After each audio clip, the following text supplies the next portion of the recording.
Hi folks, I'm Alan Watt and this is Cutting Through the Matrix on the 9th of August 2012. For newcomers, I advise you to make good use of the website cuttingthroughthematrix.com. You'll find over 1,000 audios for free download where I go through the system you're born into, that your parents were born into and your grandparents were born into. They didn't know that the world's being guided by a small group really of people, very important, very, very wealthy people, and into a particular new world order using science down below them, think tanks and everything else to change society radically, to create a universal culture, if you like, but also to depopulate along the way.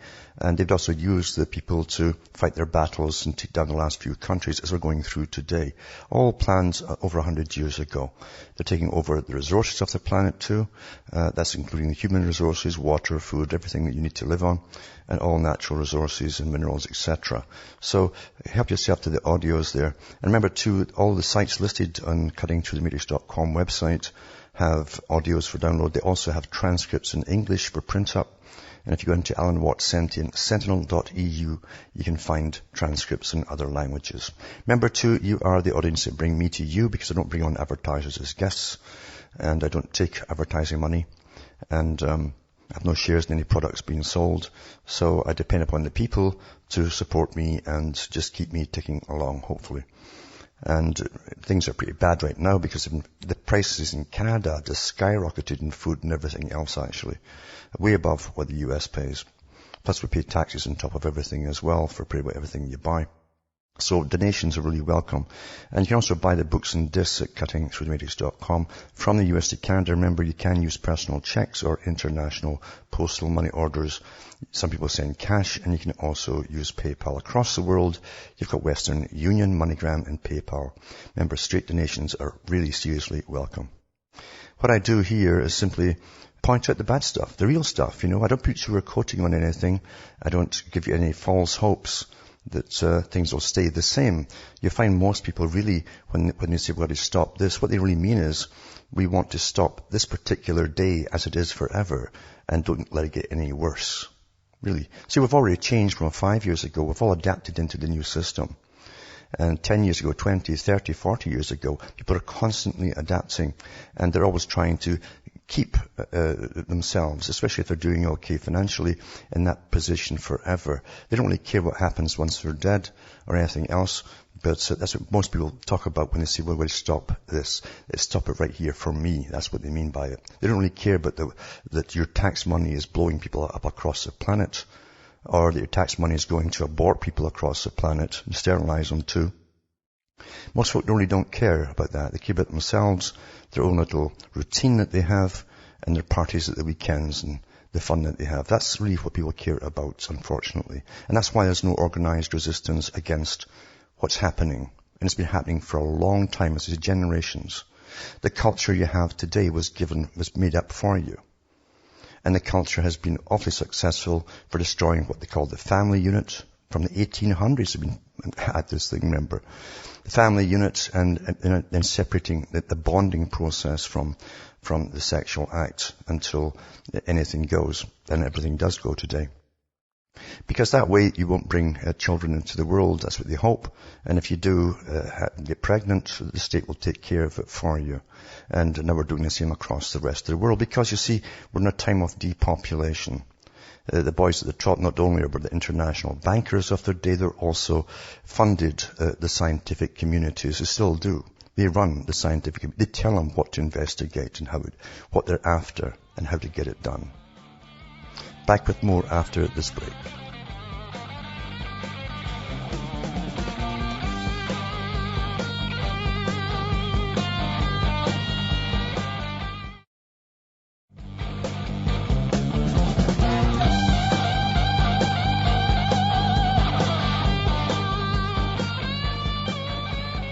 Hi folks, I'm Alan Watt. We're back cutting through the matrix, and yesterday one of the articles I read was from England, from London actually, from the city of London, where one of the top profile barristers or lawyers had been charged with having dangerous material or an obscene material that could lead to bodily harm, etc., to do with his preferences and homosexuality for fisting and all that kind of stuff. And I mentioned also how the culture has gone down the tubes and how they're using this as a test case to normalize all this behavior, you see, as because everyone's really been well, they have. Children have grown up watching pornography on the internet all the time. They're given all this stuff at school. And so the whole article was about, is this normalized now? This behavior, it's normalized, you see. And other weird things that the guy did with his little weenie. He stuck things up that too, and that's normalized as well. So anything goes today. But I jump from there to the affection society. And here's the one to do with the Canadian murderer, homosexual guy who he did a few low-budget porn movies apparently, and then he killed a guy on video and cut him up into pieces. And he used the guy's arm after the cutting apparently to fist himself on the screen, and then ran off to Germany, and then he was caught, brought back to Canada. But here, it says here, this is the guy here, Luca Magnotta, that's the name he changed it to. He files a motion to keep his sex study private, because he was part of a sex study apparently. And it says, Montreal, Luca Magnotta has filed a motion to keep confidential certain items seized during the investigation that led to his being charged with murder, notably an interview conducted by 2 criminologists with a research subject known as Jimmy. I guess he was Jimmy. The criminologist Christine Bruckert and Colette Parent, both professors at the University of Ottawa, whose research centres on the sex industry, also have filed a motion to keep the interview seized by the police confidential. Most of Magnotta's case file is sealed, including the search warrant executed at the law offices at Lex Canada in Toronto on June the 22nd, 3 years after Magnotta was arrested in an internet cafe in Berlin. He's charged with brutally killing and dismembering Lin Jun, a Chinese student at Concordia University in Montreal, and posting the gruesome video of the murder online. But in 2 separate motions presented in Superior Court Friday, Magnotta and the professors state their intention to challenge the search warrant on the basis of confidentiality privilege. It is reached in Toronto. Magnotta's lawyer, Luc Leclerc, refused to comment on the motion or on whether his client is in fact the Jimmy that was interviewed for research purposes. Well, since they're all involved in it, obviously is. It says the research was conducted by Adam McLeod on behalf of Bruckert and Parent. It says Magnotta was born Eric Clinton Newman, but is known to have used the alias Jimmy, amongst others, before undergoing a legal name change in 2006 to officially become Luca Rocco Magnotta.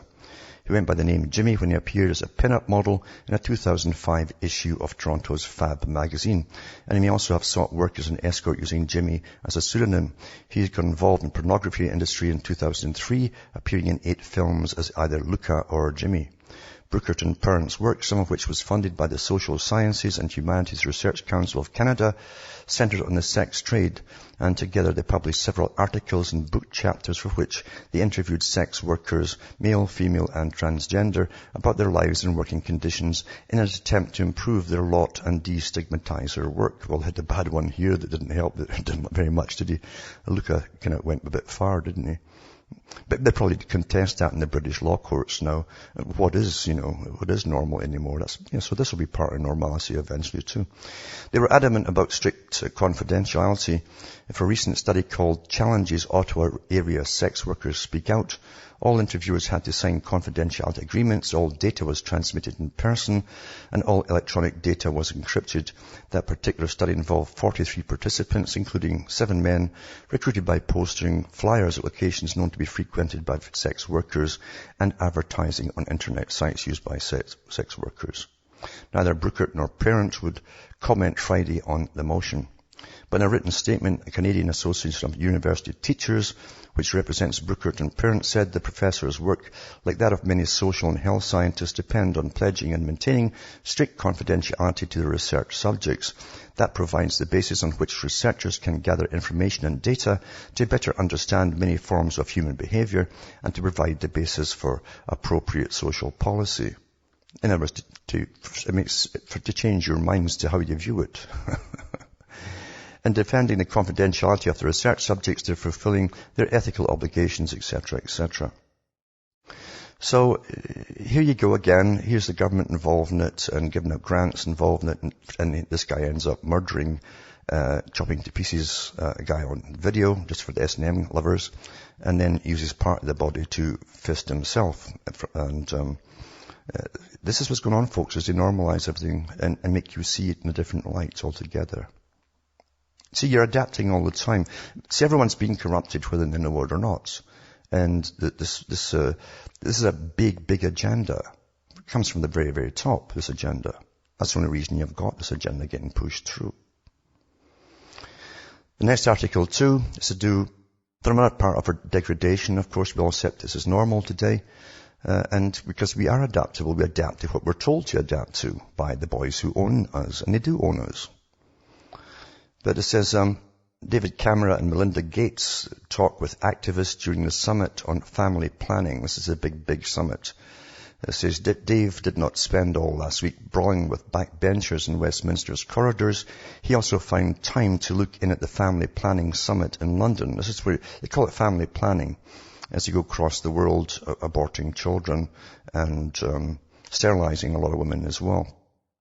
Co-hosted by his government and billionairess Melinda Gates, and say some encouraging words. The jamboree attracted an array of African presidents and Asian and European politicians, along with major pharmaceutical companies. Well, naturally, this is big business. The conference aimed to raise $4 billion to promote birth control in developing countries. In the event, it netted $4.6 billion instead. The Gates Foundation agreed to raise its contribution to $1 billion over the next 8 years, and big-hearted Dave trumped that by pledging £1.4 billion of British taxpayers' money over the same period. It says, recession, what recession? The conference was part of Melinda Gates' no controversy campaign to sanitize the image of family planning. Sanitize it. You know, they flush babies down into buckets, actually. That's what they do. Of his associated with population control, compulsory sterilization and abortion. In keeping with its anodyne approach, the UK government's Department for International Development published a feel-good video featuring Mama Nasha, a 21-year-old mother of 2 from Malawi, who expressed optimism about her future now that she will have access to contraception. They get models for that, to do all this stuff, PR. It says, remember those Soviet films of smiling Ukrainian peasants with more state-of-the-art tractors than they knew what to do with? That's from the old Stalin days, and they starved them all to death. The Department for International Development, however, did not show a video of Rika Wozniak, the wife of a poor labourer in Madhya Pradesh, India, pregnant with twins who bled to death after a crude sterilization operation that was part of a program funded to the tune of £166 million by the UK government. India's Supreme Court recently heard evidence of coercive mass sterilization in appalling conditions under a program funded by Britain since 2005. Men and women were herded into makeshift camps. You better listen to this, folks. I hope you're getting the point what I'm saying here. This doesn't have to be over there somewhere, the way things are going. I hope you really understand this. Men and women were herded into makeshift camps to be sterilized without being told the purpose of the operation. Women were bribed with the equivalent of less than £5 and a sari to wear. Others were threatened with the loss of their ration cards. Clinics received bonuses if they processed more than 30 operations per day, and one surgeon performed 53 abortions in 2 hours in premises without running water or facilities for cleaning instruments. Remember, the Gates and these boys are all into this stuff too, and funding it as well, because they want to really depopulate fast. They don't want all these people, you see, being genetically inferior, as they say, because they're all eugenicists at the top. They don't want them overpopulating their planet, you see. It says, yet in 2010, the Department for International Development recommended continued support for the Reproductive and Child Health Program Phase 2. Its chief reason for doing so was to address climate change, they said. Having fewer people would reduce greenhouse gases, so kill them off. I hope you're listening. Last week, David Cameron told the Family Planning Summit, it says, we have the moral argument. His advice on combating those who oppose the campaign on moral or cultural grounds was to rely on the force of our arguments, such as, here's a sari, or do you want to lose your ration card? Is that what he means? The tragic irony of this neo-colonialist bullying and killing of people in developing countries, supposedly for their own good, but actually to maintain Western lifestyles, is actually more than that, as we all know. Because Kissinger came out with that bill a long time ago that said they'd have to really drastically kill down the third world countries. Is that not only, as it's founded, as an obvious myth, such as man-made global climate change, but the Malthusian panic over population control is also mythical. Of course, there are more people on the planet, but the population growth rate, once the initial increase slows down, is dangerously diminishing. A new phrase is entering the population lexicon, demographic winter. For example, it's widely assumed that Muslim countries have a high fertility rate. This is false. In policy review last month, Nicholas Eberstadt and Apurva Shah surveyed 48 of the 49 countries with Muslim-majority populations. Over the past 3 decades, these nations experienced a 41% decline in fertility rates. In 22 of them, the decline exceeded 50% or more. In Iran, it was over 70%. The source of these statistics was the United Nations Population Division, and the authors expressed puzzlement that population specialists were not discussing this problem. Back with more on this topic after these messages.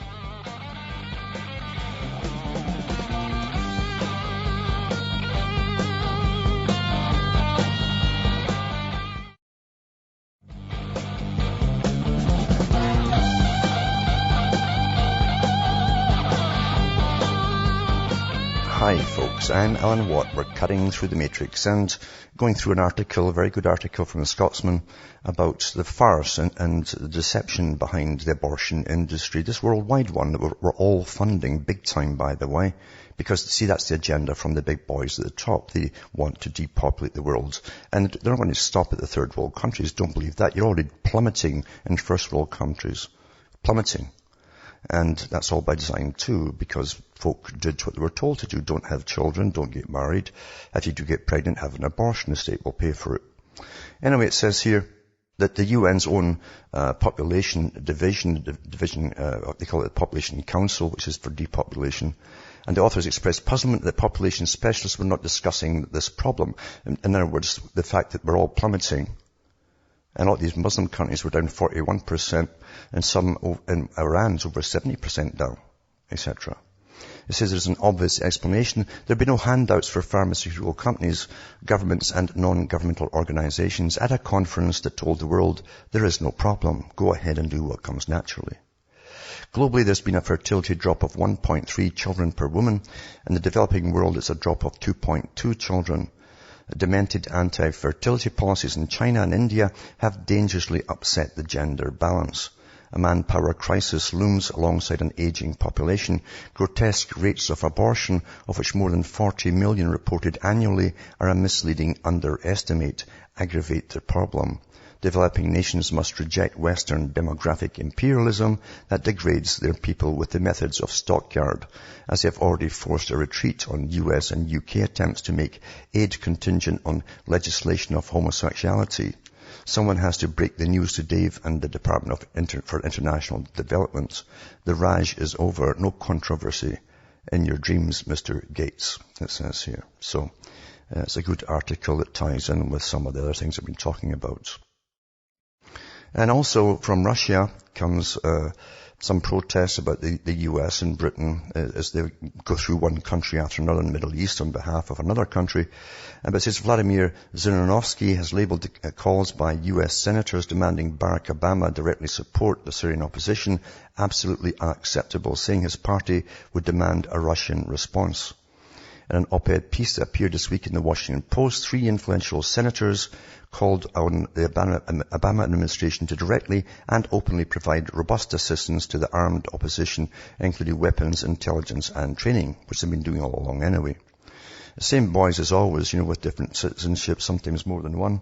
But it says Senator John McCain, Joe Lieberman and Lindsey Graham employed rather loose logic when they argued that by sitting on the sidelines of the Syrian battle, we're jeopardizing both their national security interests and our moral standing in the world. The leader of Russia's Liberal Democratic Party and its parliamentary faction, Vladimir Zhirinovsky, described the article as a call for violently toppling the current government in Syria, which included the use of aviation and other U.S. assets. If President Obama follows the advice of Congress and acknowledges the need for armed support for the Syrian insurgents, the situation will become irreversible, he said. It says, in the event of U.S. military intervention in Syria, Zirinovsky warned that Syria will follow the fate of Afghanistan, Iraq, Libya, and other countries whose sovereignty remains a status only on paper today. And that's true. See, you're taught that your country is the best in the world through massive propaganda. It's trained into you from childhood, in fact.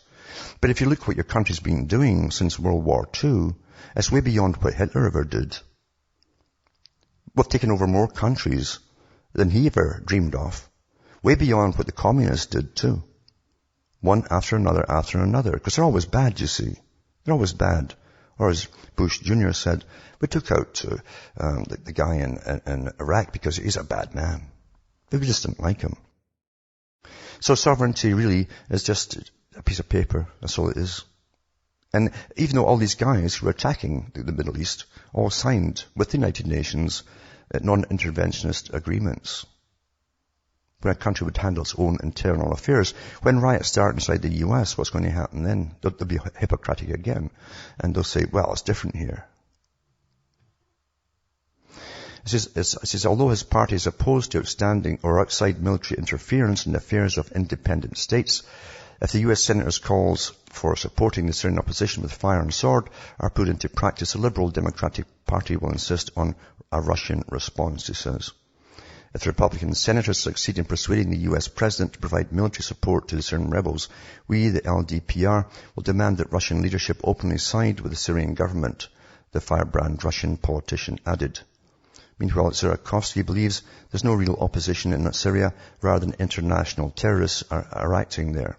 Gangs of armed terrorists are acting in Syria under the guise of opposition status. Well, they've all been funded, as we've gone through the article last week from the Royal Institute of International Affairs. It's been overthrowing governments for hundreds of years, actually. And the Council on Foreign Relations. It says it is only when they, whom Senator McCain says should be supported. Zirikovsky has stressed that Russia should support the legitimate Syrian authorities, be it President Bashar al-Assad or his successor, elected according to the will of the Syrian people. The government of President Assad has been struggling for over a year to prevail against armed rebels who seek to bring down the government. Moscow has called on the West not to take sides in the conflict. So, someone speaking out about what is rather obvious. Now, the Council on Foreign Relations, as I say, understand that they have their boys in every major paper. That's why they'll often refer you from the Council on Foreign Relations website to an article in the Washington Post or this or that, whatever, because of their own boys writing it. You see, they're all members. You've got to make sure you standardize all information going out to the public. So I'll read this article from the CFR when I come back from this break.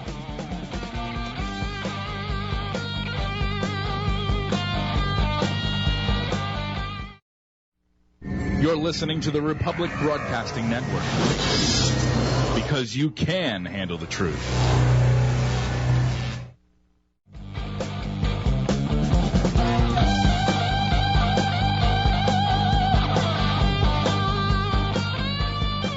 Hi folks, I'm Alan Watt. We're cutting through the matrix, and I've mentioned so many times, as I say, the Council on Foreign Relations are just one branch. They have it all across the whole planet. They give you your presidents and prime ministers, and their own historians have said that. They've done it for 100 years. That's official. And whatever they say is going to be the way it is. And every budding journalist knows to copy whatever they say. Plus they have all their main journalists out there. They're all members of the Council on Foreign Relations as well. It's the old thing. They got together in the 1930s, in fact, the big boys that ruled America then. And they did surveys to find out how many newspapers they'd have to control at that time to standardize all media and standardize all the stories and the spins. And they came to the conclusion that 30 would do at that time. But they also would give ones for, say, bureaucratic circles, their own magazines and different classes and so on. And today it's even beyond all of that. Marketing and propaganda is perfect today.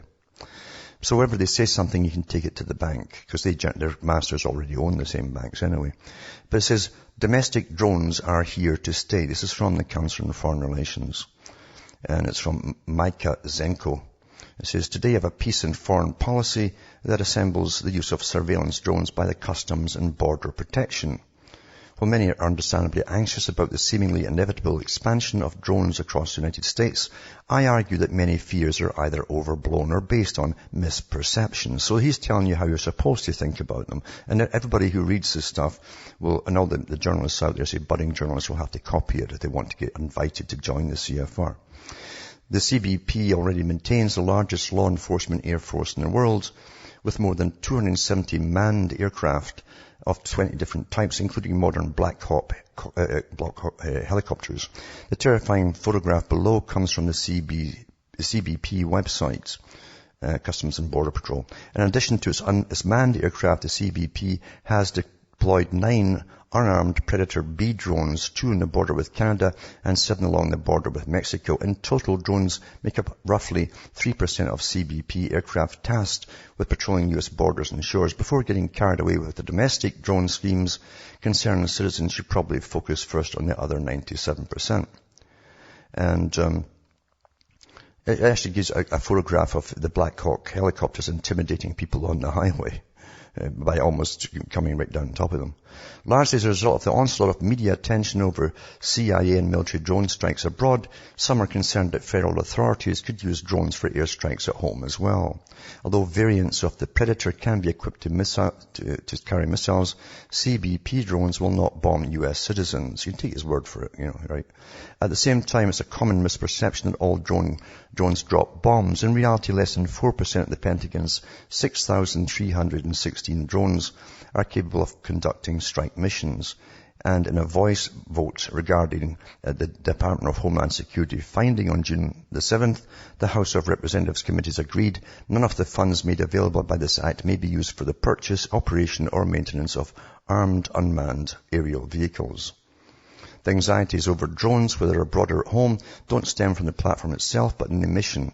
In January 2010, for instance, the U.S. Air Force Global Hawk surveillance drone, originally bound for Afghanistan, was diverted in order to provide images to humanitarian relief groups. You see, this is what it's all for. It's for humanitarian relief. Less than 48 hours after the Haiti earthquake struck. At the same time, other U.S. drones are used by the exclusive branch to kill suspected militants and other military-age males in close proximity with little transparency and oversight. So all you have to be now to get killed is a military-age male. Congress and the courts are responsible for assuring that drones flown above the U.S. do not threaten the U.S. citizens' right to privacy and civil liberties. As Louis Brandeis and Samuel Warren noted in their increasingly relevant 1890 essay, The Right to Privacy, and by the way, that was the law for a long time up till now. I'll put that link up tonight as well. Instantaneous photographs and newspaper enterprise have invaded the sacred precincts of private and domestic life, and numerous mechanical devices threaten to make good the prediction that what is whispered in the closet shall be proclaimed from the housetops. Americans should expect and demand the right to be left alone, particularly from instantaneous photographs transmitted via drone. What about all the satellites as well? And how about Google and et cetera, et cetera? In addition to Congress and courts, interested citizens should read up on domestic drone use. And so I've sprinkled a number of useful sources on my piece. To that end, we are indebted to the dedicated journalists and watchdogs like Secrecy News, Electronic Freedom Forum, and Public Intelligence for providing invaluable reporting on this topic. So in other words, don't worry about them. It can be humanitarian purposes. Even though their own Department of Defense in the US, like the one in Britain, and their think tank came out with the same scenario of urban warfare throughout America and Britain and elsewhere in Europe in the years to come, and they'll use all weapons at their disposal. But never mind that. Can you believe this guy is from the Council on Foreign Relations? They've always been telling you the truth, right? And this article 2 is to do with, again, from the Council on Foreign Relations, but it says, New York's Police Department's power of threat perception. Now, I'll just jump back to an earlier one that was done years ago. It's from 2008. It was called at that time High-Tech Defense Perimeter. Let's hope it works. I'll put that article up tonight too. But this one here is to do, as I say, with the present one, the powers of threat perception. The New York Police Department unveiled a new domain awareness system, so that's the same one as the last one with a new name, on Wednesday, that combines and analyzes many streams of information to track possible criminals and terrorists. Well, there goes your right of privacy. This is a different writer on this, the Council on Foreign Relations. According to Mayor Michael Bloomberg, this new system capitalizes on new powerful policing software that allows police officers and other personnel to more quickly access relevant information gathered from existing cameras, 9/11 calls, previous crime reports, and other existing tools and technology. I guess that's drones.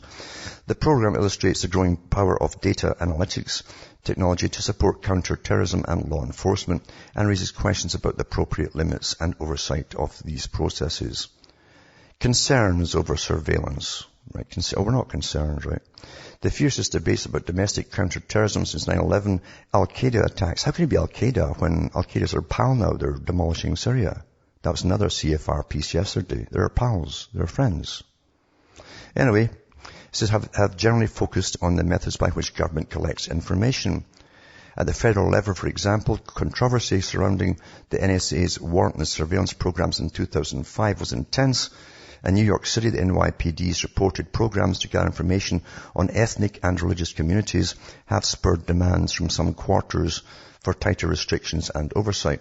Recently, public and congressional attention has shifted to emergent technologies such as unmanned drone aircraft and the pervasiveness of location tracking signals in mobile electronic devices, and again, the authority of government to collect information on individuals. So the NYPD's domain awareness system shows the significant intelligence value of analytic technologies for integrating various government information caches. In announcing the program, which is governed by guidelines and safeguards developed several years ago, the Mayor's office emphasized the important collaborative role that police officers and private sector software developers played in designing this system. And I think Microsoft is into it in big time. And it says, although novel surveillance technologies always prompt new questions about civil liberties, setting and enforcing appropriate limits on government collection of data, at least conceptually, present a very familiar challenge. With regard to searching an individual's home or listening to an individual's phone call, the government must usually have, I like the usually part, have sufficient suspicion of wrongdoing and obtain a warrant from a court. As a legal matter, the standard is generally whether an individual has a reasonable expectation of privacy. So you understand, it doesn't matter what's written down on paper, they'll alter it or reword it or redecipher what the meaning is from the wording. A reasonable expectation of privacy. But anyway, I'll put this one up tonight, and also another one that goes along with it to show you that Bloomberg and his buddies in New York here are going to get a 30% kickback from all software that Microsoft uses to sell this whole program. It's always kickbacks, you see. Because we're living with high gangsters on top of everything today. I mean, that's the truth, folks, you know. The gangsters are picked by the biggest gangsters on the planet. They're always chief for international affairs and the Council on Foreign Relations. Same bunch.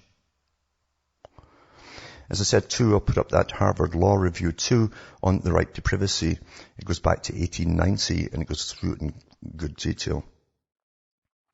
Also, what I'll put up tonight, too, since you're not to worry about anything, and all these drones flying up, there's for humanitarian. You know, people fall in the streets and things, they can report back to ambulances, and to help people, for goodness sake. And this one is Urban Combat, Confronting the Spectre, from the Foreign Military Studies Office for Leavenworth, Kansas. And it's from 1999. It's a very good article because it actually tells you here about urban warfare. And it ties in with all the massive amounts of ammunition the Homeland Security has bought recently, because near the beginning of it, it talks about that it says urban combat has been consistent throughout history. Its frequency and scale are likely to increase as emerging threats such as urban guerrillas, terrorists, and underdog armies seek cover in the cities. From early history on, urban combat has required masses of dismounted infantrymen, a significant amount of time, combined arms. Listen to this, combined arms. Remember all the new armaments they're buying, new weaponry and rifles and everything for the US. And astonishing quantities of ammunition. So now you know what the astonishing quantities of ammunition and the new weaponry is for, that they've ordered for Homeland Security. This is not for abroad, this is for home. The assaulting force runs the risk of its own attrition by combat, insufficient supplies and epidemic diseases. Assaults on cities have resulted in heavy military and civilian casualties and shattered cities. Modern urban combat has often destroyed operations tempo, drained logistics, absorbed stockpiles, and ruined the reputations of promising commanders. So it's a good article to read through. I'll put it up tonight, just link it, cuttingthroughthematrix.com, to let you know what's coming down the pipe. And the nutcase Hansen from NASA, the guy who hates humanity, and there's too many people, and well, what it means is the wrong people, the IQ that he thinks he's got. I mentioned who he thinks he's got. And he's a guy too who's done terrorist raids himself, of course, breaking down power stations and things like that, and riots. And he was quoted in full by the CBC, the Communist Broadcasting Corporation of Canada, that our government owns, without any rebuttal or whatever by anybody else, because his cons are endless, this guy, with his data cons and so on. He doesn't use data. He doesn't need data. He just gets his name in the paper and out it goes. It says Hansen is simply wrong. Mr. Hansen is wrong, and his hypothesis is a complete and abject failure. And it says that there's a lot of blowback against James Hansen's recent non-tested PNAS paper trying to link weather and climate. And the links are on this article too, and I'll put this up tonight too. Even NOAA, it says scientist Dr. Martin Horling is panning it. And it gives you the article from the New York Times.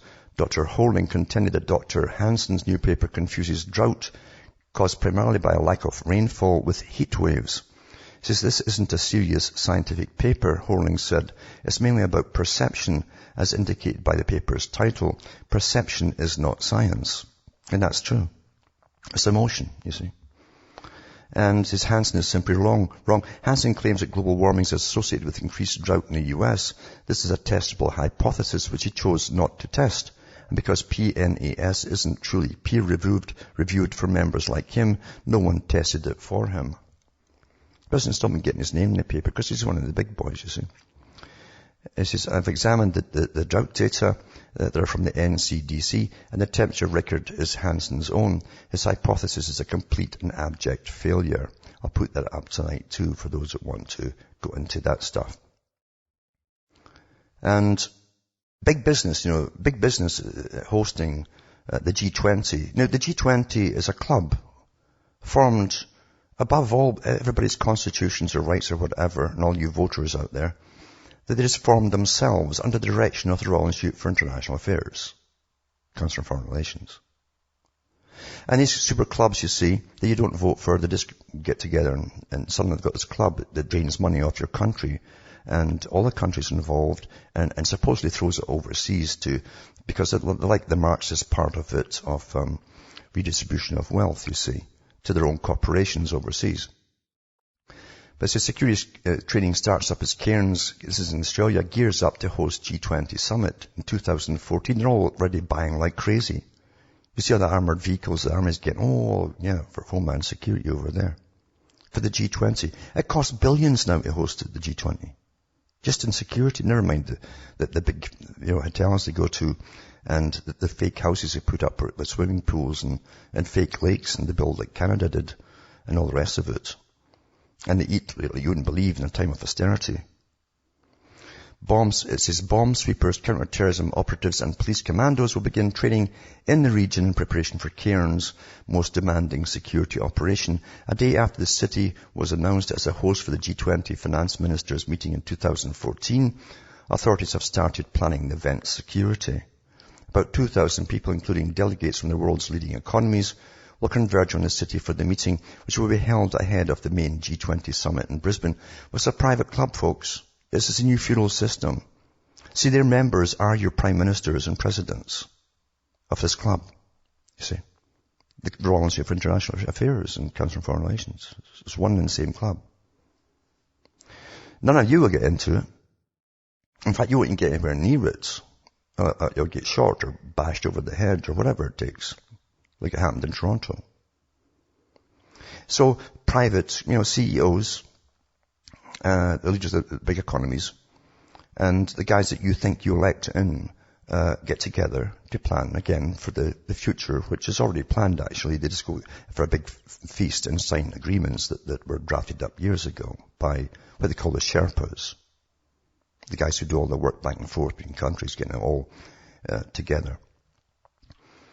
And so anyway, it says the deployment of the National Counter-Terrorism Committee's $400,000 Bearcat armoured vehicle was the strongest indication that Cairns was in line to secure the high-level event. It's certainly given us new capacity, Far Northern Region Police Chief Superintendent Katarina Carroll said. It's all about machines and equipment, isn't it? I mean, the little children in this day with there's just no maturity anywhere. When you can put the money to better use, like giving folk jobs. But then again, in Australia, they've got the Fabian in charge now for this part of it, and she's put more jobs out of the country than ever before. Anyway, she said security plans were already being put in place. There'll be hundreds of police from around the state, including specialist teams from Brisbane supporting us. There'll be an extraordinary amount of planning and training.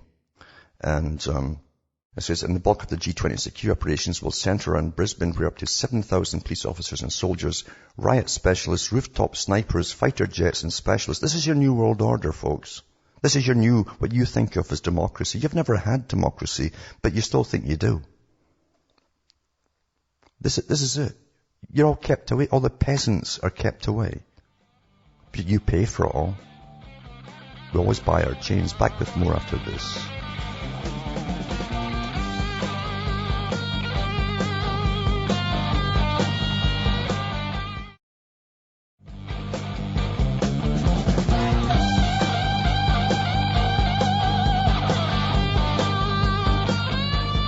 Hi folks, I'm Alan Watt. We're back cutting through the matrix, and the media too puts out bite pieces. They call them bite pieces, where they put out something really controversial, knowing you'll argue about it and get angry right away. That's why they put them out. But they're put out by marketing companies. Someone wants an idea put across to the public, you see. And if you notice most of these articles, like the Daily Mail, it just says Daily Mail reporter. It doesn't tell you which one. It's a handout. It's a handout to them all by the psychological associations, etc., the ones who are paid along with the marketers to put ideas out there. It's not joining Facebook a sign you're a psychopath. And so everybody gets, oh, if I'm not on it, oh my God, I really resent that. And that's how they get you biting on it and you start arguing. Some employers and psychologists say staying away from social media is suspicious, they say. You know, if you've got nothing to hide and all that. So it's become such a pervasive force in modern society that increasing numbers of employers, even psychologists, believe people who aren't on social networking sites are suspicious. Well, that'd be like most of your politicians and the ones that run you from the G20. They're not on it either, you see. But what it says here, the German news magazine Der Tagesspiegel went so far as to point out that accused theatre shooter James Holmes and Norwegian mass murderer Anders Behring Breivik have common ground in their lack of Facebook profiles. Well, you see, it's like saying that, you know, if you drink vodka, you're a mass murderer like Stalin or Lenin. You know. You see, it's just utter rubbish, in other words. But it's meant to try and get the cowed few that are still timid into Facebook, because everyone must have all your information up there for government reasons, not for any other reasons, for government, you see. But here's an article, the two I'll put up tonight, and it's called Refugee from Facebook Questions the Social Media Life. This is a woman who's dropped out of it, and she's one of the people up there at the top who worked with the company, and she says there's no life at all, really, to do with Facebook. Because you're not meeting real people, you're meeting just characters. It could be cartoon characters. Facebook itself has got over 80 million, remember, fake people in it, fake names and fake people. I read the article last week. So, and apart from that, it's part of the NSA. So she goes through an article saying she's dropped out of it completely, and she wants to meet real people and have a real life, etc., etc. Because what you're doing is living an artificial life in you know, the ether land out there. And of course, all your data is used by, they sell it to governments, they sell it to various universities to study your groupings and all the other stuff that we go into. And it's quite fascinating to see just how much they actually study you altogether. Also tonight too, it's not just in the US that they're going after raw milk farmers. Michael Schmidt, raw milk farmer, says federal inspectors raided his co-op. And it says, it's in Ontario, Canada. So Michael Schmitz shares a glass of unpasteurized milk with former home on the range dairy operator Alice Jorgensen in front of Fraser's Health's offices in Chilliwack Tuesday morning, it says. The Ontario farmer who's been in a long legal battle over selling and producing raw milk says a co-op farm he's involved with has been raided by federal inspectors. Michael Schmidt says members of the Canadian Food Inspection Agency seized computers and boxes of items from the farm northeast of Durham on Thursday. Schmidt, who recently won the right to appeal his conviction for producing, selling and distributing raw milk, says he may face new charges, but he's not worried. The Canadian Food Inspections Agency officials was only confirmed that they executed search warrants Thursday as part of an investigation into the removal of 31 sheep from an eastern Ontario farm on April the 2nd. Well, that was a different thing altogether, but they did want to come in and kill all these sheep in case they had a particular disease, I believe. And they just disappeared, So anyway, that's the world you're living in, folks, and government is the boss. And the boss of government, of course, is a big institution with all its foundations. They're all Institute for International Affairs when Council on Foreign Relations. From Hamish myself from Ontario, Canada, it's good night. May your God or your gods go with you.